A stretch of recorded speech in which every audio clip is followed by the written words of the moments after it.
Bueno, muchísimas gracias. Como siempre es un gusto compartir con ustedes, de verdad, les agradezco mucho la invitación.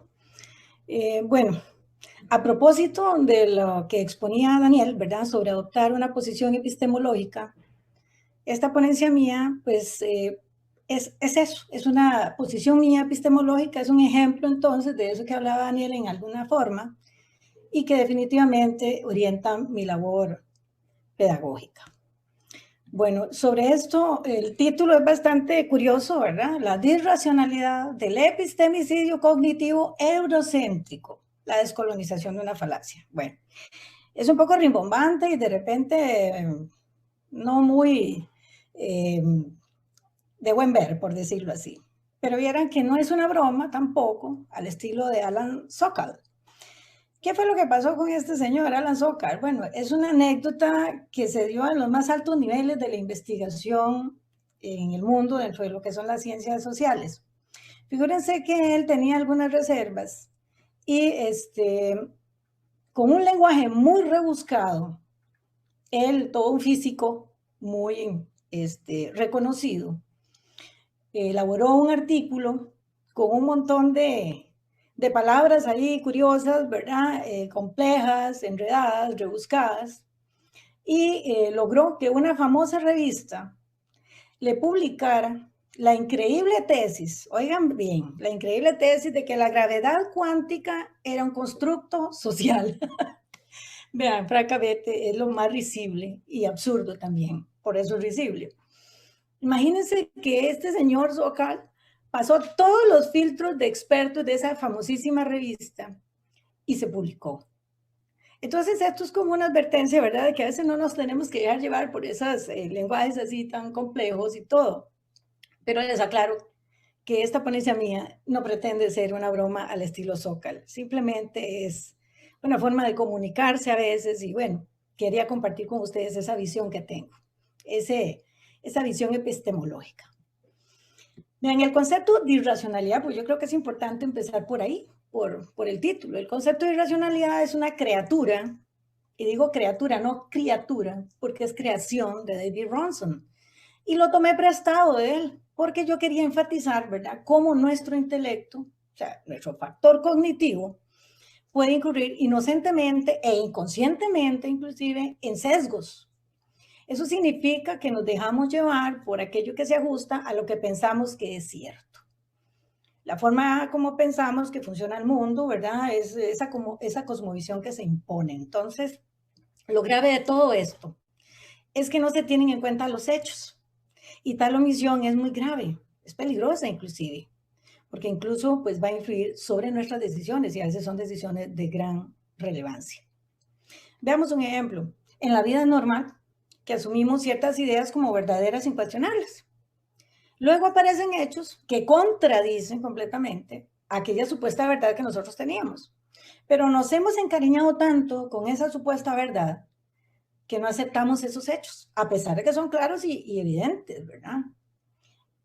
Un caso muy nuestro, muy costarricense por desgracia. Se dice, alguna gente tiene el prejuicio que las personas inmigrantes son responsables del desempleo en Costa Rica. Pero la realidad es que las personas trabajadoras inmigrantes, ¿verdad? En general se ven más afectados por la crisis que los y las costarricenses. Pero hay gente que dice que no es cierto y le muestran estadísticas, estudios serios y demás y no lo creen. ¿Por qué? Porque va en contra de aquella idea que tenía y con la cual se había encariñado de alguna manera. Entonces volvemos nuevamente sobre el título. ¿La irracionalidad de qué? Bueno, había dicho yo en el título del epistemicidio cognitivo eurocéntrico, es decir, del error ocasionado por ese sesgo de los conquistadores europeos, ¿verdad? Supuestamente muy racional, porque a su modo de ver las cosas de los europeos, de los españoles en particular, ¿verdad? El conocimiento, por ejemplo, con el que se toparon aquí realmente no era relevante, entonces lo suprimieron y lo invalidaron acto seguido.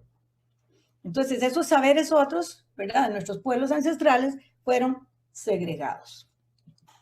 Entonces así yo considero que es necesario asumir una actitud superadora de la perspectiva reduccionista sobre los saberes otros. Yo creo en el diálogo de saberes. Creo que tenemos que ser un poco más humildes y entender que hay mucha gente que tiene muchos conocimientos de otras cosas que es necesario darle su lugar, donde todos seamos interlocutores e interlocutoras válidas.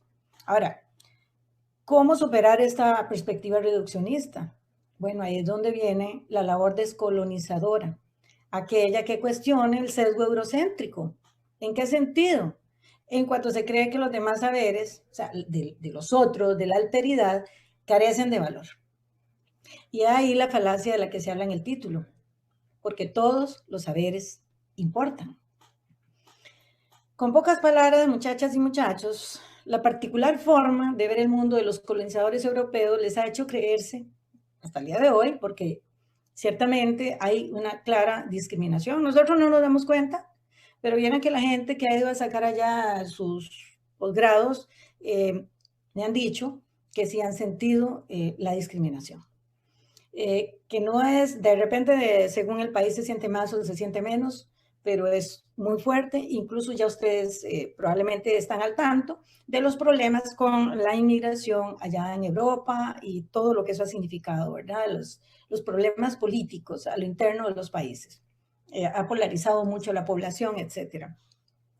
Entonces, esa forma particular, les decía, de los colonizadores europeos, que se creían y se creen aún el centro del universo, bueno, de este mundo, para ser más clara, ha segregado, ha marginado el saber otro. ¿Por qué? Porque para ellos no tiene valor, más que como algo tal vez curioso. Y esa discriminación cognitiva, intelectual, ha influido en crear en los pueblos supuestamente descubiertos una conciencia distorsionada de apocamiento, de inferioridad, de dependencia y subordinación. Conscientes o no de eso, muchachas y muchachos, en nosotros prevalece, en Latinoamérica en general, en unos más que en otros, por supuesto, pero eso que somos menos en relación con otras culturas y andamos buscando parentescos con europeos y demás, porque así nos han impactado, ¿verdad? Lo que llaman ese epistemicidio eurocéntrico. Sin embargo, es la ignorancia la que permitió ese sesgo eurocéntrico, porque fue capaz de subestimar la magnificencia y la diversidad tan exquisita que caracterizó el supuestamente nuevo mundo. Aquí nuestras culturas hacían filosofía, tenían avances en cuestiones de medicina importantes, sin hablar de lo que es los calendarios, etcétera, etcétera, etcétera, que ustedes probablemente han escuchado. Consecuencia entonces de todo eso, de esa ignorancia de los europeos, ¿verdad? Que subestimaron nuestros saberes y toda la riqueza que había. Entonces vino como efecto la invisibilización, la marginación y la segregación de nuestros pueblos originarios y de sus conocimientos, por supuesto. Lamentablemente, hasta el día de hoy, eso nos continúa afectando como latinoamericanos y latinoamericanas. Y eso explica nuestra herencia de dependencia y subordinación. Por eso se echa de menos que no se estudie de una forma más integral y con más vehemencia el revés emancipatorio de los procesos de independencia en nuestra Latinoamérica. Allá en los inicios del siglo XIX, lo que obtuvimos fue una independencia política, mas no una independencia epistémica. Seguíamos pensando como ellos, seguimos pensando en gran medida como ellos. Y necesitamos esta independencia epistémica capaz de generar empoderamientos acerca de nuestras propias potencialidades, sobre nuestras aptitudes y capacidades. A eso me refiero. Entonces, cuando se limitan estos procesos independentistas a lo meramente político, se impide tomar conciencia de esa disracionalidad eurocéntrica que heredamos. Y resulta que esa toma de conciencia es fundamental para emprender la aventura descolonizadora que venga a cuestionar los prejuicios raciales, por ejemplo, aprendidos. Prejuicios que nos descalifican solo por el hecho de lucir diferentes, por tener una apariencia distinta, un distinto color de piel y de algunas facciones, pero en definitiva, bueno, primero ya se ha demostrado que el concepto de raza no es tal, ¿verdad? Es una sola raza, la raza humana. Lo que tenemos son etnias. Y en definitiva, no es que unos son mejores que otros, simplemente somos diferentes. Y eso hay que tenerlo muy presente. Sin embargo, lo que a mí me parece más desolador, lo verdaderamente desolador, es la perversa herencia epistémica que nos legaron. ¿Por qué? Porque en las entrañas de esta herencia se encontraba un germen execrable, digo yo, que ayudaba a desarrollar dentro de nosotros y nosotras el sentimiento de apocamiento, de inferioridad. E incluso este sentimiento ha llevado a renegar del fenotipo, de nuestra apariencia física, porque de repente no cumple con los estándares de blancura, de ojos claros, etcétera, etcétera. Y entonces es muy normal decir que vieras qué lindo que era porque era machito de ojos claros o era machita de ojos claros. Y no necesariamente, desde mi punto de vista por lo menos. A como hay machitos bonitos, hay machitos feitos. Y a como hay morenitos bonitos, hay morenitos feitos. Así es que yo tengo mis reservas totalmente en contra de esa posición. Pero eso nos lo han heredado y eso es lo que me preocupa. La herencia epistémica inculcó un sentimiento de negación y vergüenza acerca de nuestras raíces. Y yo les confieso, muy honestamente, que hace bastantes años, quizá hubiera querido que fueran más, de repente yo andaba rebuscando en el baúl de los recuerdos, como dicen, por donde tenía yo un antepasado europeo. ¿Por qué? Porque así nos han hecho sentir menos, inferiores. Una idea de insignificancia sobre una infundada incapacidad natural, entre comillas. Por eso, porque somos una raza inferior. Ese legado epistémico que constituye un epistemicidio porque prácticamente borró, ¿verdad? El saber otro, ¿verdad? Es muy grave. Y lo que más me ocupa a mí es que logró calar hasta lo más profundo de nuestro ser. Llegó, como quien dice, hasta nuestros tuétanos. Y de esa forma se nos inculcó un modelo de racionalidad, el europeo, eurocéntrico además.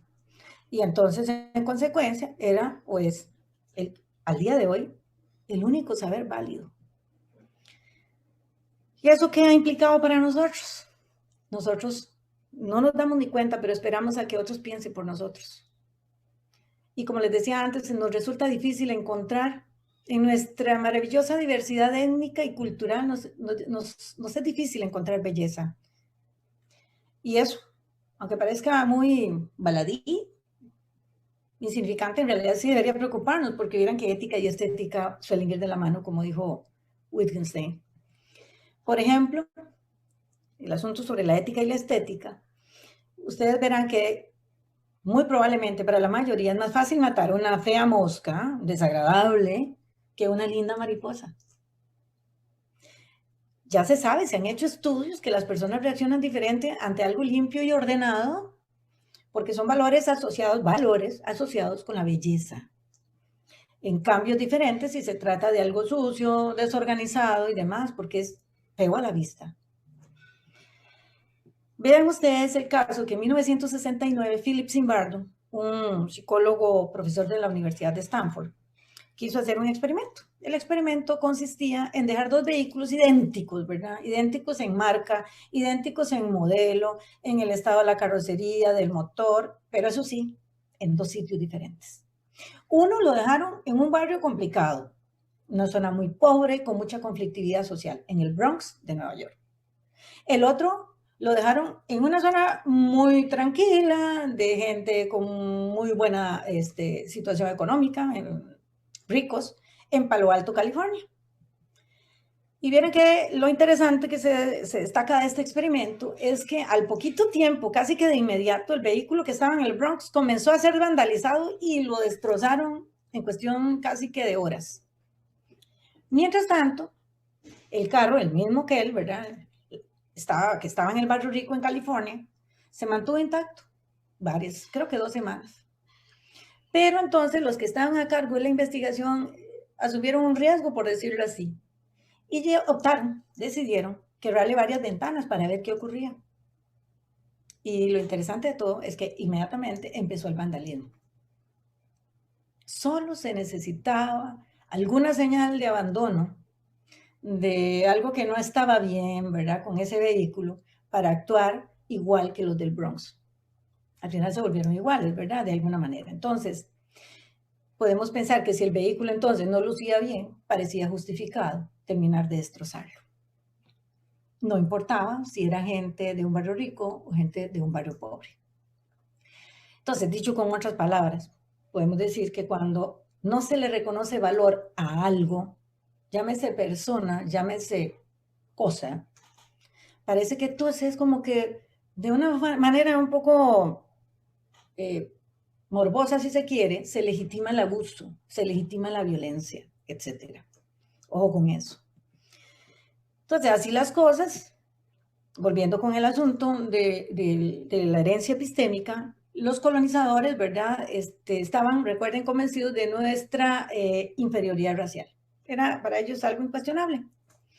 Y dado que esa inferioridad racial forma parte de nuestro legado epistémico, entonces, ¿cómo comprendemos nosotros el mundo? Pues desde la perspectiva prejuiciosa de aquellos, de que nosotros no valíamos. Entonces, como éramos, bueno, hasta se cuestionó en algún momento si nuestros pueblos ancestrales, los habitantes, eran seres humanos o no. Lo cierto es que si a nosotros se nos enseña un modelo de racionalidad determinado, se nos inculca en nuestra educación de una y mil maneras diferentes, pues entonces ese modelo de racionalidad es el que vamos a seguir usando. Y vamos entonces a adoptar esa perspectiva prejuiciosa, incluso contra nosotros y nosotras mismas, sin darnos cuenta. Este es el quid del asunto, esta es la falacia que yo quiero descolonizar, por decirlo así. Bueno, contribuir a dar a conocer esta situación. Particularmente ha servido para sembrar, pareciera que ha sido en el ADN, esa funesta herencia de dependencia y subordinación de los pueblos colonizados. ¿Por qué no salimos de esta condición de dependencia y subordinación? Siempre, a veces, dependiendo del curso que motiva más ese tipo de discusión, nos preguntamos, ¿pero qué nos pasa? Bueno, porque hay un modelo de racionalidad impuesto de otros en nosotros y nosotras que no nos hemos dado cuenta y que sí nos afecta en ese sentido de inferioridad, ¿ok? De apocamiento. Conste, no estoy diciendo que hay que agarrar todo el bagaje cognoscitivo que riquísimo de Europa y que vamos a agarrar a toda la escuela crítica de Frankfurt, de la que yo respeto muchísimo, por ejemplo, y vamos a decir eso no sirve, no, para nada, para nada. Es a partir de eso, agarrar todo lo que es tan rico y hacer nosotros nuestra propia relectura del mundo, de lo que queremos, de dónde estamos y hacia dónde vamos. Entonces yo me pregunto, ¿qué tan arraigada está en nuestra psique la convicción de que estamos destinados y destinadas a ser siervas y siervos menguados porque así lo dicta nuestra naturaleza? Según recuerden aquella antojadiza idea de raza. ¿Qué tan arraigado está? Porque, insisto, esto está tan profundo en nuestra psique que a veces no logramos saberlo. Y lo digo yo, a mí me pasó. Y de vez en cuando tengo que trabajar eso, porque de repente se quiere salir. Lo dicho no pretende, ¿verdad? Salir ahí con resentimientos añosos, y qué brutos, qué groseros, y la matancinga que hicieron. Sí, por supuesto que sí, es lamentable, pero también no podemos caer en anacronismos históricos y pretender juzgar con los ojos de hoy lo que hicieron en aquel entonces. Ese no es mi propósito. Mi propósito es descolonizar esa falacia de que nosotros somos menos, que somos inferiores, porque yo creo que hay como un concepto de desesperanza aprendida que se ha anidado dentro de nosotros, como les digo, nuestra psique de manera muy profunda, y que a veces nos conformamos con lo menos. No investigamos lo que podríamos, y no hacemos tantas cosas que podríamos hacer mucho mejor porque, como dicen ahora, nosotros. No, si más bien hacemos gracia, ¿verdad? Entonces, eso me preocupa mucho.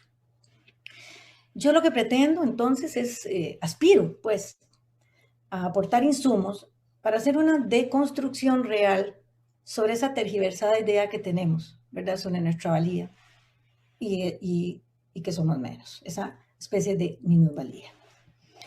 ¿Será que exagero un poco las cosas? Me pregunto yo, que tal vez ustedes piensan. ¿Será que estoy un poco a la defensiva?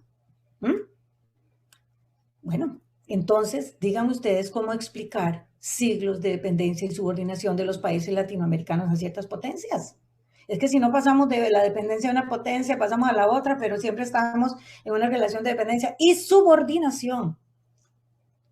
No obstante, Enrique Dussel, todo un intelectual latinoamericano, nacido en Argentina, pero nacionalizado mexicano, ha demostrado que no es Europa donde comienza nuestra historia, va mucho más atrás.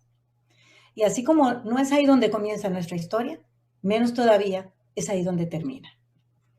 Los latinoamericanos y latinoamericanas somos un crisol de etnias y estamos llamados, creo yo, a emanciparnos epistemológicamente, a liberarnos de ese traje, de esa camisa de fuerza que nos pusieron con ese modelo de racionalidad.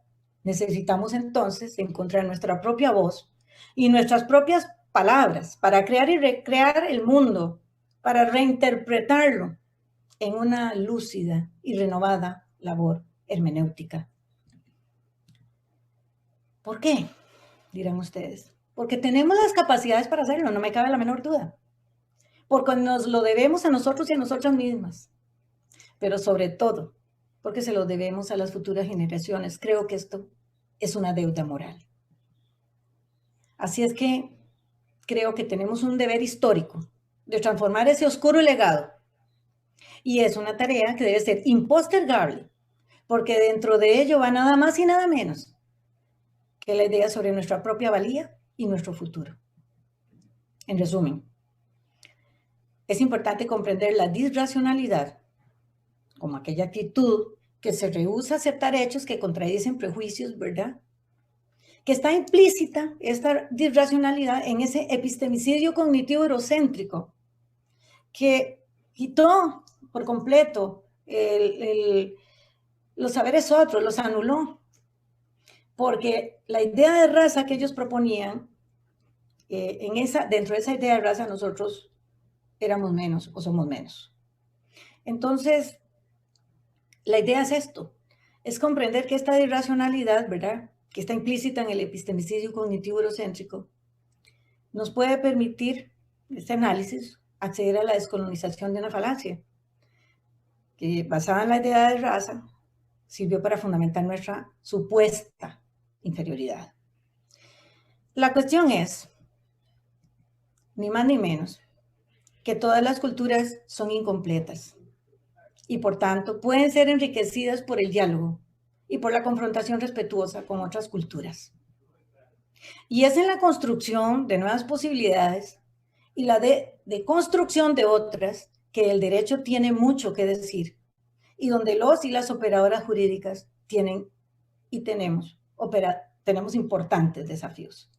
Así es que no es ajeno todo esto que les he dicho sobre este epistemicidio, porque el derecho, bien lo dijo Hans Kelsen, es un instrumento de la política y como tal debe servir de herramienta para una emancipación donde nosotros tengamos nuestras propias palabras, como les decía antes, para crear y recrear el mundo según nuestras propias necesidades. Muchas gracias.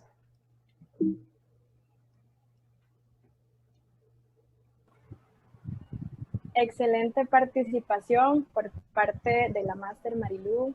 Muchísimas gracias, de verdad que es un honor para nosotros contar con su presencia y su excelente ponencia. La verdad estoy totalmente de acuerdo con todo lo que nos comunicó. A partir de este momento damos apertura a la etapa de preguntas y comentarios. Así que vamos a brindar un espacio para quienes tengan alguna pregunta para la Máster Marilú o algún comentario. Recuerden que deben hacerlo a través de la plataforma Zoom por el chat.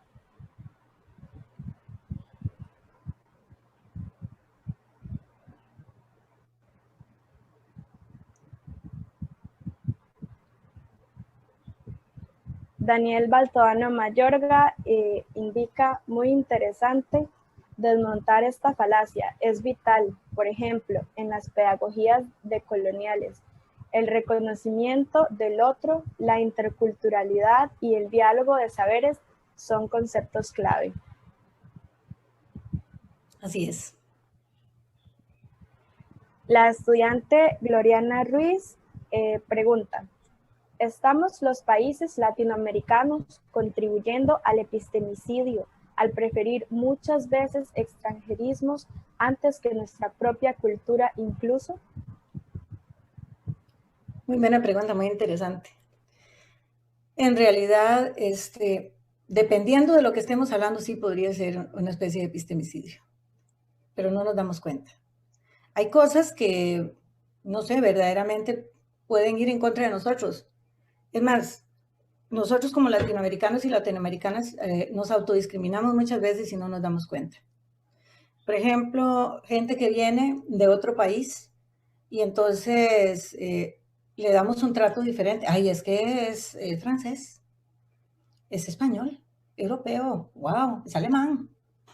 Incluso dentro de la academia, miren qué interesante, en una de las reuniones de esta comisión del Consejo Universitario, un compañero habló de los German Boys, es decir, de los chicos que han estado estudiando, sacando posgrados en Alemania y que llegan aquí con una visión de superioridad y entonces ponen a competir, ¿verdad? El doctorado mío lo obtuve en Alemania, entonces está por encima del doctorado que se obtuvo en España.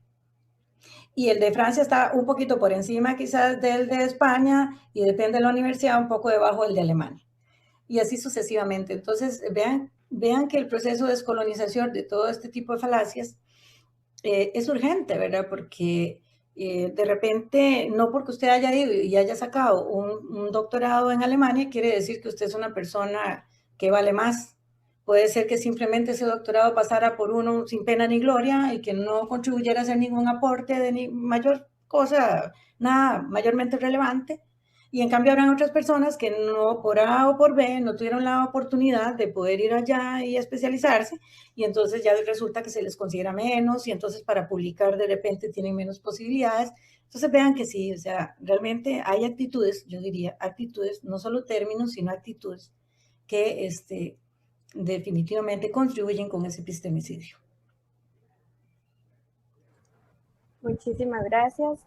El profesor José Miguel Cisneros Mojica dice, se me subieron aquí los comentarios, dice, saludos cordiales, muy valioso aporte. Flor Parrales indica, excelente abordaje, profesora Marilu, felicitaciones. Francisco, sentimiento de inferioridad es solo con los latinos, con los estadounidenses no, por el poderío económico que tienen. Bueno, ahí se cortó un poquito la pregunta. Tengo entendido que la repito. Por favor. Dice, ese sentimiento de inferioridad es solo con los latinos, con los estadounidenses no, por el poderío económico que tienen. No, en realidad el sentimiento de apocamiento, de inferioridad, aplica para todo. Todo lo que es Estados Unidos y Europa. Lo que sí no aplica es digo contra, porque la verdad que sí, a veces tenemos una posición, ¿cómo se llama? Muy, no sé cómo decirlo, ¿verdad? Contra los nicaragüenses, por ejemplo, y el resto de centroamericanos. Ahí sí es cierto que ahí invertimos los papeles. Ahí nos sentimos nosotros superiores, ¿verdad? A los nicaragüenses y demás centroamericanos. Pero eso sí, con respecto a los otros, ahí sí ya, ¿verdad? Bajamos un poquito o un montón las orejas. Pero básicamente Europa y Estados Unidos, ¿verdad? Son los que han contribuido a ese epistemicidio y desde el punto de vista de la política ha sido tremendo. ¿Y por qué hablo de esto? Vean, es que en realidad quiero decirles algo. Nosotros reproducimos modelos de racionalidad que promueven, a veces sin querernos, la misoginia, que promueven la discriminación etcétera, de diferentes sectores de la población, minorías y demás, y no nos damos cuenta. Entonces, mi propósito es como un llamado a que empecemos a hacer conciencia de que qué tanto ese modelo de racionalidad eurocéntrico me está afectando a mí, y a través de eso no solo afecta a mi propia incluso autoestima, sino la forma como yo trato y como veo a los demás, ¿verdad? Porque yo no creo que podamos adquirir mayores grados de desarrollo, pero con desarrollo no quiero referirme al desarrollo que tenemos como modelo, que es el gringo, ¿verdad? De mucha, una irracionalidad pavorosa en el uso de los recursos y sumamente gastos exorbitantes y desperdicio de comidas y el consumo desaforado y demás. No es ese desarrollo al que yo me refiero, sino un desarrollo a otro nivel, ¿verdad? Un poco intelectual, pero más evolucionado, si se puede decir de alguna manera. Eso creo. José Guillermo Ochoa dice, saludos, profe. La necesidad como cultura latina de emanciparnos mentalmente de la idea eurocentrista como único centro de conocimiento que nos fue impuesto, puesto que los saberes de las demás culturas a través de la historia fue relegado, siempre ha sido relegado. Del trasfondo de ese epistemicidio que usted nos habla es que a lo largo de la historia, la misma siempre es contada desde la perspectiva de los colonizadores, más no de las culturas que han sido colonizadas. Correcto, Guillermo. Totalmente de acuerdo.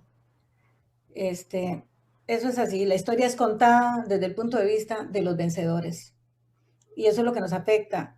Y por cierto, dejé algo pendiente de lo que quería decirles antes. Ustedes podrán decir, bueno, ¿esto qué tiene que ver con el derecho? Tiene que ver totalmente, porque hablamos de derechos. ¿Qué derechos vamos a reconocer? ¿De qué forma los vamos a reconocer si tenemos un modelo de racionalidad muy sesgado? Es eso. O sea, no está lejos, al contrario, es el sustrato, la base de donde se monta o se erige un sistema jurídico. Un montón de prejuicios, de repente, ¿verdad? Entonces, es una cosmovisión, un modelo de racionalidad que tendrá cosas muy positivas, pero no todas. Mónica Baltodano dice, ¿considera usted que lo desarrollado se observa también en la regionalización de la educación respecto a la visión centralista que sigue existiendo en la academia? Totalmente. De hecho, Daniel y yo hicimos una pequeña investigacioncita que, si Dios quiere, no sé si que me corrija Daniel, si está por ahí, lo publican en enero, creo, sobre eso, justamente. En realidad hay una extrapolación de ese modelo de racionalidad. Al adoptarlo nosotros reproducimos a lo interno ese mismo modelo de racionalización. Entonces, el sesgo de discriminación ya se da, ya no Costa Rica, Europa, Costa Rica, Norteamérica, que es la nueva Europa también, digamos, forma parte de lo mismo, sino que es centro-periferia. El centro versus ruralidad. Y entonces eso es exactamente lo que ocurre. Hay una visión de que en la ruralidad somos menos, y viera que en eso sí yo definitivamente voy a dar la lucha hasta donde pueda, porque eso es un grave error. Pero déjenme decirles, es un tema de doble vía. Tiene que ver tanto con la gente que está allá en la Rodrigo Facio, desde el punto de vista académico hablamos, ¿verdad? Pero también tiene mucho que ver con nosotros los que estamos aquí en las zonas regionales que están, bueno, yo que estoy en Liberia. ¿Por qué? Porque a veces, como les decía, es una cuestión que está incrustada, por decirlo así, en lo más profundo, ¿verdad?, en nuestro ser, y entonces nosotros también nos vemos menos en relación con la gente del centro. Y les voy a decir algo. En esta comisión de alto nivel, que me hace mucha gracia eso, he encontrado, bueno, evidentemente, ya entiendo por qué es de alto nivel, porque se trata de gente que es muy estudiosa y que es gente que estudia, que es de la carrera de comercio exterior y aduanera, pues, pero que te habla de cosas de pedagogía, que te habla de cosas de historia y demás, y de sociología, y digo, wow, o sea, ok, ya entiendo. Y toda la gente está, o casi toda la gente está a ese nivel. Entonces ya entiendo por qué. Pero vieran que yo tengo gente, compañeros y compañeras aquí en la sede, no todos por supuesto, que están a ese nivel también. pero muchas veces no nos lo creemos. Y, ay, yo estoy diciendo irme para San José, a la facultad de San José, porque allá sí que hay gente inteligente, ¿verdad? Y entonces son los lindos y nosotros los feos, por decirlo de alguna forma. Y no, yo no lo creo. A como hay buenos profesores aquí, hay buenos profesores allá, a como hay malos aquí, de repente nos encontramos malos allá. Eso es, y el hecho de que usted tenga un título del Alexander von Humboldt, no sé cuánto, de Alemania, no garantiza que sea un buen profesor o una buena profesora. Excelente aporte, totalmente de acuerdo. Y esperamos con ansias esa publicación en enero. Ok, perfecto. Kevin Salazar Cascante indica, muchas gracias profesora por despertar la crítica en este tema. Me encantó. Pregunto, ¿será este modelo de racionalidad impuesto causa fundamental del desánimo o descontento que los latinoamericanos encontramos en nuestra estructura y forma de gobierno? ¿Estamos viviendo en un sistema que encontramos abstracto en nuestra realidad? Qué buenas preguntas. Ay, cómo me enorgullezco yo también de mis estudiantes, por favor. Bueno, en relación con la primera, ¿me la podría repetir otra vez? La primera. Claro, dice, ¿será este modelo de racionalidad impuesto o causa fundamental del desánimo o descontento que los latinoamericanos encontramos en nuestra estructura y forma de gobierno? No, créanme que en la vida de nosotros los seres humanos es difícil encontrar una causa. Estamos hablando de cuestiones concausales, pero déjeme decirle que esta es una de las más importantes, una de las que tiene mayor peso. Definitivamente sí, eso afecta el desánimo y lo que algunos sociólogos llaman y psicólogos desesperanza aprendida también ha contribuido a generar. ¿Y la segunda? La segunda dice, ¿estaremos viviendo en un sistema que encontramos abstracto a nuestra realidad? De alguna forma sí. Y les voy a contar una anécdota muy personal. Cuando yo estaba repasando una charla que dio Enrique Dussel por YouTube, y él empieza a explicar que nuestra historia empieza mucho más atrás de lo que nos han hecho creer, ¿verdad? En las clases que formalmente recibimos en la escuela y en el colegio. Y encontré que la cultura bantú africana enterraba a sus muertos. Y vea que eso es algo que se hereda después y que nosotros también enterramos a los muertos. O sea, viene desde mucho atrás. Hay cuestiones que se han encontrado, o sea, vamos a ver, no voy a entrar en eso porque no vamos a terminar ahora, pero tenemos ancestros, o sea, vamos a ver, nuestra historia se escribe desde más atrás, punto. Desde la cultura bantú, los egipcios, desde Hammurabi, etcétera, tenemos una herencia que es fácilmente, lo encontramos ahí, ¿ok? No son meras suposiciones ni intuiciones. Ahí está la evidencia, ¿ok? Histórica. Y vieran que me ocurrió que sentí por primera vez en mi vida que cerraba el círculo, porque yo nunca me sentí completamente como que cerrar ese círculo cuando me decían que yo, de que Europa para arriba y Europa para abajo. Yo, pero es que yo siento que hay algo ahí que no, que falta algo, alguna pieza del rompecabezas o varias piezas faltan. Y cuando escuché a Enrique Dussel, dije, eso era. Ahora sí siento, yo siento que yo tengo, que soy un crisol de etnias en mí misma, digámoslo así, en mi ADN, y quiero hacerme ese examen algún día, me imagino que aparece, ¿verdad? Que tengo diferentes aportes de diferentes grupos étnicos del mundo. Eso pasa, nosotros vamos más allá de lo meramente español. Tenemos muchos comentarios hoy. Dice Jan Hernández, todavía tenemos tiempo, así que vamos a ir leyéndolos. Excelente, profe. Pregunta, ¿cuál fue la importancia que tienen las nuevas generaciones latinoamericanas en este proceso de descolonización epistémica? Bueno, déjeme decirle que desde los años 70 aproximadamente vienen algunas personas intelectuales latinoamericanos inspirados un poco en la escuela crítica de Frankfurt, ¿verdad? Y empiezan a generar, un movimiento, lo que se llama el movimiento, poco a poco, ¿verdad? No es que desde ese momento así se le llamaba, lo que se llama movimiento crítico latinoamericano. Y entonces, pues no son chiquillos, ¿verdad? Ya se nos, por cierto, estuvo no hace mucho aquí dando la lección inaugural de la Universidad de Costa Rica en San José, uno de ellos que en estos momentos se me escapa el nombre. Y, y a través de ellos es que viene ese despertar, ¿verdad? Porque no puede haber progreso sin crítica, es imposible. Es imposible avanzar si creemos que todo lo que estamos haciendo está bien. Entonces, bueno, yo les decía en una charla anterior del curso de historia que yo me adscribo al movimiento crítico latinoamericano.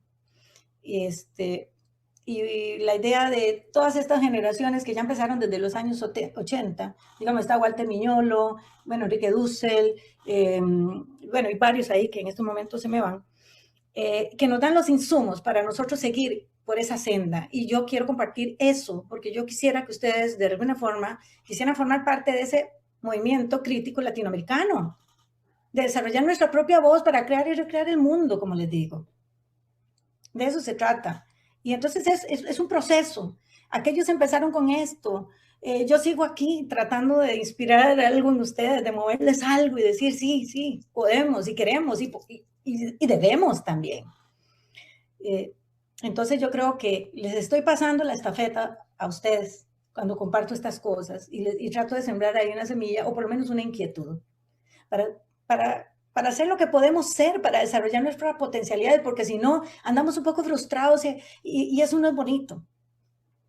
Sí, porque andamos como la pregunta anterior, ¿verdad? Que nos hacían, de que no logramos como salir de esta bulia, ¿verdad? Excelente. Daniel indica que es correcto, el trabajo sale en el número de enero a junio del 2021 de la revista de ensayos pedagógicos de la Universidad Nacional. Pero la revista publicará el número a principios de mayo del 2021 y nos deja por acá en el chat el link. Así que muchísimas gracias, licenciado. Gracias, Daniel. Perfecto. Telimo Fuentes indica que, como comentario, que el concepto de los estudiantes ha cambiado. Antes se preparaban para alejarse de la sede e irse para la FACIO. Hoy se preparan para participar en congresos internacionales y organizar actividades académicas de gran prestigio, como el presente congreso. Si la profesora tiene algún comentario al respecto, nos gustaría escuchar su opinión. Mira, se me paga el pelo, donde pienso en mis muchachos y muchachas, porque hay un sesgo ahí maternal, no puedo evitarlo, y decir que van a congresos internacionales, que participan en congresos internacionales, que organizan congresos internacionales, que se foguean con gente de otro nivel y demás, eso me entusiasma y me hace sentir que el esfuerzo que hago, aunque nadie lo note, ha valido la pena y de verdad me hace sentir muy, pero muy orgullosa. De eso se trata. Y es romper con ese sesgo ahí de irracional, ¿verdad? Y empezar a creer de verdad en nosotros mismos. Ese es un buen ejemplo. Excelente, excelente. Bueno, por el momento creo que no tenemos más comentarios, por lo tanto vamos a dar un pequeño receso, sin antes agradecerle a la Máster Marilú por la excelente labor, la excelente ponencia que nos deja pensando muchísimo y que la verdad nos abre muchísimo los ojos a nosotros como estudiantes de que desde la sede de Guanacaste también podemos hacer cosas increíbles. Estoy completamente de acuerdo con el comentario de Célimo, que nosotros hemos aprendido muchísimo de ustedes y ahora estamos tratando de reproducirlo hasta donde podamos. Así que muchísimas gracias a todos los que nos inspiran. Y bueno, Marilú, Máster Marilú, le vamos a hacer llegar a su correo un certificado de participación y agradecimiento por acompañarnos el día de hoy.